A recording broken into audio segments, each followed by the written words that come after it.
به نام خدا، خیلی خوش آمدید به اولین جلسه از دوره فول استک وب دیولپمنت با زبان برنامه‌نویسی پایتون و فریمورک جنگو.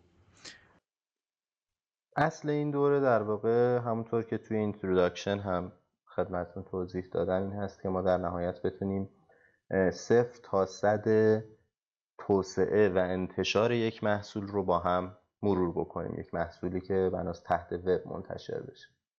اما خب این یک ملزوماتی داره، اینکه ما بتونیم شروع بکنیم این فرایند رو. گام اول این هست که ما یک محیط توسعه آماده داشته باشیم. یکی از مهمترین نکاتی که در بحث توسعه نرم افزار و خصوصا نرم افزارهای تحت وب وجود داره این هست که شما روی چه سیستم عاملی کار رو شروع میکنین و در واقع با چه ابزارهایی کار توسعه نرم افزار رو ادامه میدید. ما اینجا چند تا انتخاب داشتیم و داریم. در واقع شما میتونین هر انتخابی رو که خودتون باهاش راحت ترین انجام بدین، اما اگر که در این موضوع هیچ ایده‌ای ندارین و میخواین تمام راه رو با پیشنهادهای در واقع دوره جلو بیاین، ما انتخاب‌های متفاوتی داشتیم. یکی این بود که خب محیط توسعه رو همون ویندوزی انتخاب بکنیم که احتمال داره بخشی از آدم‌هایی که این دوره رو می‌بینن، شاید هم بخش خوبی از آدم‌هایی که این دوره رو می‌بینن، از این محیط روی کامپیوتر شخصیشون استفاده بکنن، همونطور که من خودم کامپیوتر شخصیم ویندوز هست. یا اینکه سراغ یکی از توضیح‌های در واقع لینوکس بریم. نکته‌ای که وجود داره در بحث توسعه نرم افزار و خصوصا وقتی که ما وارد بحث توسعه نرم افزار به زبان پایتون و فریمورک جنگو میشیم، همونطور که میدونین این دو تا ابزارهای اوپن سورس هستن اصطلاحاً و خب اینتگریشن و استفاده این ابزارها و یک پارچگی که با محیط‌های در واقع اوپن سورس، سیستم عامل‌های اوپن سورس دارن، خیلی بهینه‌تر و بهتر است. خیلی وقتا پیش میاد شما یه بسته‌ای رو می‌خواید در مورد، حالا احتمال داره آروم آروم که آشنا بشین برخورد بکنین با این موضوع، که یه بسته‌ای رو توی پایتون می‌خواید نصب بکنین، اما برخورد می‌کنین با این موضوع که خب توی ویندوز مثلا سورس نرم افزار رو می‌گیرین، اعتقادتون اینه که مثلا فایل setup.py رو ران میکنن و نصب میشه، ولی میبینیم که با خطاهای مختلفی که در مورد بیلد شدن بخشایی از این نرم افزار توی محیط ویندوز هست مواجه میشین. این مشکلات توی فضای اوپن سورس و توضیح‌های مختلف لینوکس برای پایتون و همینطور جنگو خیلی کمتر هست و بنابراین من تشخیصم این بود که محیط توسعه‌مون رو و سیستم عاملی که در واقع می‌خوایم محیط توسعه‌مون رو روش ستاپ بکنیم، بیسش رو بذاریم لینوکس. و بین لینوکس هم باز انتخاب ها متفاوته. دعواهای زیادی بین بچهای لینوکسی وجود داره که خب مثلا توزیع نمیدونم فدورا بهتره، یکی میگه سوزی بهتره، یکی میگه آرچ لینوکس، اصلا شما دریوری میگین. اوبونتو باز ها همینطور و کاملا به نظرم قضیه انتخاب شخصیه. مثلا بچه‌هایی که امنیت کار میکنن حتما کلی لینوکس رو پیشنهاد میکنن و در واقع ترجیح میدن، به خاطر اینکه کلی از ابزارهایی که برای پنتریشن تست و اینها لازم هست اونجا از پیش در دسترسه و خب محیط آماده تری رو برای این کار. ما هم طبق روالی که من در واقع در اکثر شرکت‌های توسعه نرم افزاری که مثلا استارتاپ هایی که توی حوزه آیتی کار میکنن و اینا دیدم، اکثر بچه‌ها با اوبونتو راحت ترن و اوبونتو رو بیس کارشون قرار دادن، چه تو حوزه سرور و چه تو حوزه در واقع دسکتاپ. حالا بعضی از شرکت ها هم پولدارترن، البته میرین میبینین همینطوری روی میزای مختلف مک چیدن، خب اون دیگه یه بحث دیگه است و از توان من خارجه که در مورد این موضوع صحبت کنم. اما اوبونتو پیشنهاد خیلی خوبیه، مخصوصا حالا نمیدونم چقدر با کامیونیتی اوپن سورس شما آشنا هستیم، ممکنه قبلا شنیده باشین که اوبونتو نصبش سخته، نمیدونم نمیشه کار کرد اینا. این اتفاق توی توضیح‌های جدید و نسخه‌های جدید در واقع اکثر توضیح‌های لینوکس خیلی بهتر شده و شما نصب ساده تری دارین، ابزارها خیلی خوش دست‌تر و روون‌تر شدن، محیط‌های گرافیکی محیط‌های جذاب تری شدن و دارن تلاششون رو میکنن واقعا که یه چیز خوبی باشه. خب هرچند از نظر شخصی من با ویندوز توی در واقع یوزیبیلیتی خیلی فاصله دارم، ولی باز هم بالاخره میگم انتخاب مناسبی از این جهت که ما توسعه راحت تری توی اون سیستم عامل خواهیم داشت. مسیر نصب خیلی مسیر ساده ایه. من برای دوستانی که احیانا ویندوز دارن یا حتی سیستم عامل دیگه ای دارن یه دور مسیر رو خیلی سریع و ساده مرور میکنم برای اینکه در واقع شما بخواین یک توزیع اوبونتو رو نصب بکنین باید بریم به سایت اوبونتو که من سرچ میکنم، وارد گوگل میشیم ubuntu.com، وارد سایت ubuntu.com میشیم.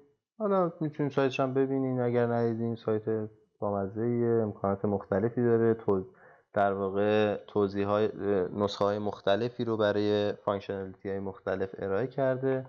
ما با نسخه دسکتاپش کار داریم. همونطور که میبینین آخرین نسخه اوبونتو دسکتاپ 18.04 هست در تاریخی که البته این آموزش داره رکورد میشه. 18.04 نسخه لانگ ترم ساپورت هست. اوبونتو قول داده که تا اپریل 2023 در واقع بروزرسانی های امنیتی و احیانا بروزرسانی های دیگه‌ای که باعث بهبود کارکرد سیستم عامل میشه رو گارانتی بکنه که تا اون موقع ساپورت میکنه. حداقل ریسورسی که شما برای بالا آوردن یه اوبونتو دسکتاپ لازم دارین یه اینطور مشخصاتیه. خیلی مشخصات ویژه‌ای نیست برای کامپیوترهای فعلی که اغلبمون در اختیار داریم و کاملا در دسترسه. روی دکمه دانلود کلیک میکنین، دانلود شروع میشه و یه ایزو تقریبا 1.8 گیگی رو روی کامپیوترتون خواهید داشت که الان حالا ادامهش رو با هم میبینیم. خب ما فایل رو دانلود کردیم، اوبونتو 18.04 دسکتاپ، یه فایل ایزو هست. حالا میخوایم بدونیم که این فایل چطوری میتونیم اجرا بکنیم برای اون کسایی که با ویرچوال باکس یا وی ام ور یا چیزای شبیه این آشنا هستن که خب ساده است. شما ویرچوال باکس یا وی ام ور رو باز میکنین، ایزو رو ماونت میکنین و نصب میکنین به عنوان یه ماشین مجازی. برای کسایی که آشنا نیستن، من چون نمیخوام ویندوزم رو در واقع کاری باش بکنم، از وی ام ور استفاده میکنم برای اینکه یه نسخه از اوبونتو رو به صورت مجازی در واقع بالا بیارم، یک ماشین مجازی جدید رو نیو میکنم. تغییر ویژه‌ای توش نمیدیم، همون تیپیکال میذاریم باشه. اینجا مسیر فایلی که میخوایم نصب بکنیم رو انتخاب میکنیم. ما در واقع میخوایم اوبونتو 18.04 رو نصب بکنیم. یه ایزی اینستالیشن داره که خودش همه کارهای اینستال رو انجام میده. اگر که دوست ندارین این اتفاق بیفته میتونین بزنین که من بعدا اینستالش میکنم، بزنین ماشین مجازیتون رو بسازین بعد اینستال کنین. ولی خب به نظرم استفاده از اینستالر سریع مشکل ویژه ایجاد نمیکنه. اسمتون رو در واقع بهش میدین، یه یوزرنیم انتخاب میکنین، پسورد میذارین. عرض کنم که مرحله بعدی یه اسم براش انتخاب میکنین. مثلا حالا من اسمی که میذارم فول استک وب دیولپمنت هست. مسیری که میخواین این ماشین مجازی قرار بگیره ارزم به حضور شما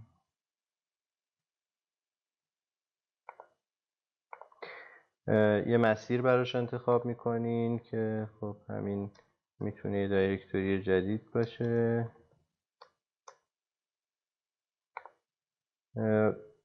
سایز دیسکی که میخواین بهش بدین برای اوبونتو معمولا 20 گیگ کافیه، ولی حالا شما اگر که فضای بیشتری دارین مثلا 40 گیگ میتونه اوکی باشه. این اسپلیت ویرچوال دیسک در واقع کارش این هست که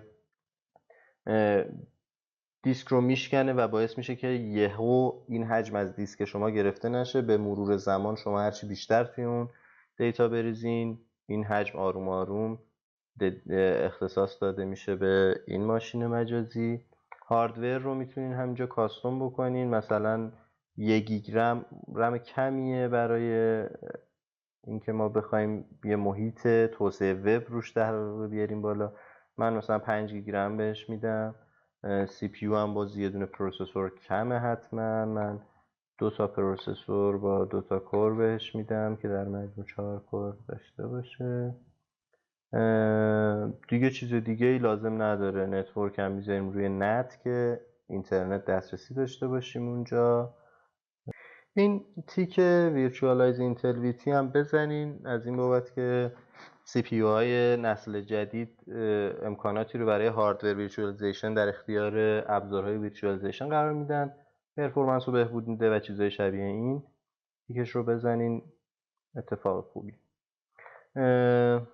بسیار هم خوب، الان آماده است. من دکمه فینیش رو میزنم، اتوماتیک ماشین روشن میشه به خاطر اینکه اون تیک رو زده بودم اونجا و شروع میکنه به نصب در واقع ماشین مجازی که ما لازم داریم.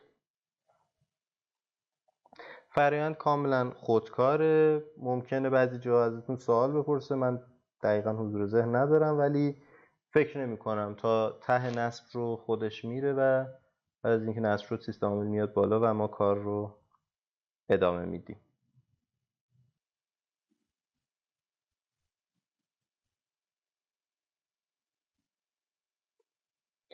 خب همونطور که میبینید ماشین مجازی ما نصب شد. من لاگین میکنم. این که میبینید انقدر کوچیکه به این خاطره که رزولوشن اصلی کامپیوتر من خیلی بالاست و هنوز متوجه نشده که باید یکم بزرگتر نشون بده اجسام و اشیاء. خب همونطور که میبینین نسخه اوبونتو 18.04 دسکتاپ ما روی ماشین مجازی آماده است. از این به بعد ما اغلب کارامون رو همینجا انجام میدیم چون دیگه ضرورتی نداره به محیط ویندوز برگردیم. نکته‌ای که وجود داره در ادامه کار و باز همین یکی از نکات مهمه، انتخاب IDE مناسب هست. Integrated Development Environment یا همون IDE بسیار تاثیرگذار روی ادامه روند توسعه شما. مثلا شما میتونید از یه تکست ادیتور ساده استفاده کنید، مثلا از نانو استفاده کنید برای توسعه. حالا نانو یکی از ابزارهایی که در واقع توی همین اوبونتو تکست ادیتور ترمینالی یا هر تکست ادیتور دیگه ای. اما مجموعه امکاناتی که یه IDE در اختیار شما میذاره سرعت توسعه شما رو به شدت افزایش میده و بنابراین من توصیه میکنم حتما از IDE استفاده کنیم. با اینکه ما تکست ادیتورهای خیلی خوبی داریم که پلاگینای خیلی خوبی میشه روشون نصب کرد و نزدیکشون کرد حتی به IDE، اما در نهایت انتخاب یه IDE مناسب حالا در ادامه خواهید دید که چقدر میتونه برای توسعه نرم افزار به ما کمک بکنه. IDE های مختلفی وجود داره. راستش من پیشنهادم اینه که من چون خودم برای اکثر زبانهای برنامه‌نویسی که کار میکنم از محصولات جت برینز استفاده میکنم، پیشنهادم به شما همینه که در واقع از IDE پایچارم که یکی از محصولات جت برینز هست استفاده بکنید. IDE بسیار کاملیه، امکانات خیلی خوبی داره. حالا توی همین صفحه سایتش هم که برین بخشی از اون امکانات اصلی رو توضیح داده. برای توسعه پایتون، برای جنگو اگر فلسک علاقه‌مند باشین فلسک رو ساپورت میکنه. فریمورک‌های مختلف رو که توی پایتون توسعه داده شدن در واقع ساپورت میکنه.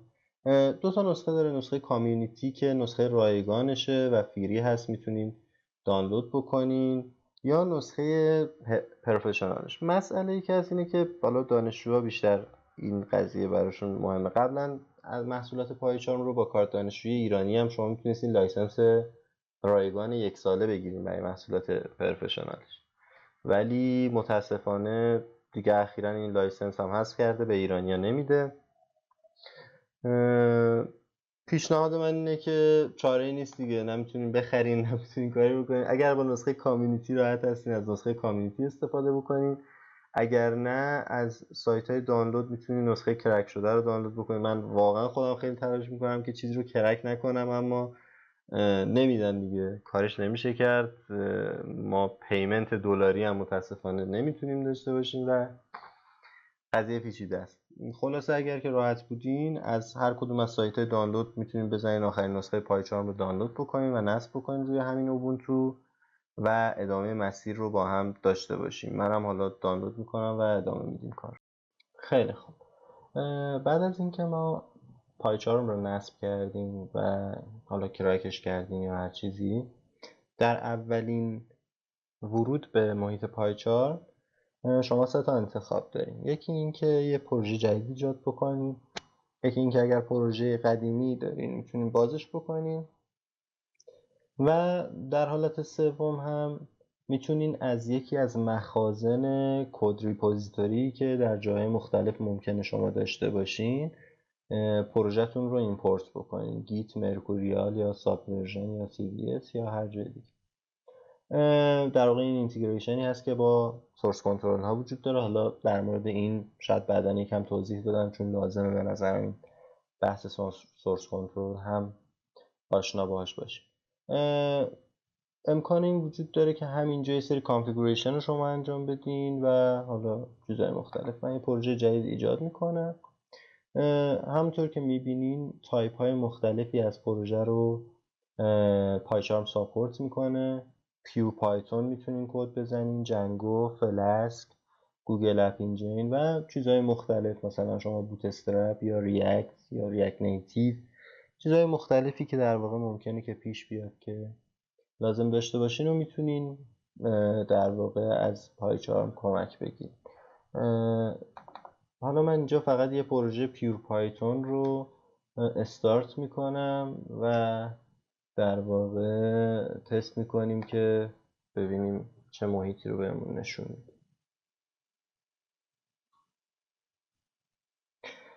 همونطور که مشاهده میکنین هر وقت که وارد پایچار میشیم یه پیشنهادی داده میشه تیپ آف the day که در واقع کارهای مختلفیه که میشه با این آیدی انجام داد. میتونید تیکو بردارین که دیگه بهتون نشون نده. ما یه پروژه خالی اینجا داریم که فقط یه ویرچوال انوایرمنت توش تعریف شده. راجع به ویرچوال انوایرمنت پایتون و چیزهای مختلفش در بحث‌های بعدی صحبت میکنم. تا اینجای کار ما تونستیم که در واقع محیط کاریمون رو آماده بکنیم. من یه فایل پایتون تستی هم ران میکنم که hello world هست و در واقع در اون فقط می نویسم که print hello world. همینطور که میبینین یه خطایی اینجا الان آیدی به ما داده که اینترپرتر کانفیگور نشده برای این پروژه و بنابراین لازم هست که ما انتخاب بکنیم که پروژهمون با چه اینترپرتری بناست که اجرا بشه. به صورت پیش‌فرض توی اوبونتو تا نسخه 16 اگه اشتباه نکنم پایتون 2.7 پیش‌فرض اوبونتو هست و از نسخه 18 به بعد پایتون 3 رو به عنوان نسخه پیش‌فرض پایتون اوبونتو قرار داده. اختلافات این دوتا هم راجبش صحبت میکنیم. در حال حاضر ما همون پایتون 3 رو انتخاب میکنیم. میبینیم که بسته های مختلفی که به صورت پیش‌فرض توی پایتون 3 نصب هست اینجا نمایش داده میشه. این مورد رو داره اشاره میکنه که پکیجینگ تولز نصب نشده که حالا راجع به این هم با صحبت میکنیم بعدا و فعلا همین رو اپلای میکنیم. الان اینترپرتر ما کانفیگور شد، سعی میکنه که بسته ها و اینا رو شناسایی بکنه و محیط رو طبق اون در واقع مفسر آماده بکنه. خب تقریبا انجام شد اون چیزی که لازم بود و الان ما میتونیم این پایتون اسکریپت یک خطی رو در واقع اجرا بکنیم. من ران هلو ورلد رو میزنم. همونطور که میبینیم توی محیط یه خروجی چاپ شد که هلو ورد و از برنامه ما خارج شد. بسیار خوب، اگر بخوایم مرور بکنیم ما راجع به محیط توسعه حرف زدیم که چه محیط توسعه‌ای مناسب هست، انتخاب کردیم که با اوبونتو میخوایم کارمون رو ادامه بدیم، راجع به پایچارم حرف زدیم و آیدی که مناسب هست برای اینکه ما بخوایم پروژه مختلف پایتون جنگویی رو جلو ببریم. پایچارم رو نصب و راه اندازی کردیم و فرآیند کرک کردن پایچارم و اینا رو توی سایت های مختلفی که برای دانلود گذاشتن اگر که سرچ بکنین اینا وجود داره دیگه، من اینا رو اینجا توضیح نمیدم. و ما الان یه محیط توسعه آماده داریم که کارمون رو میتونیم توش آغاز بکنیم.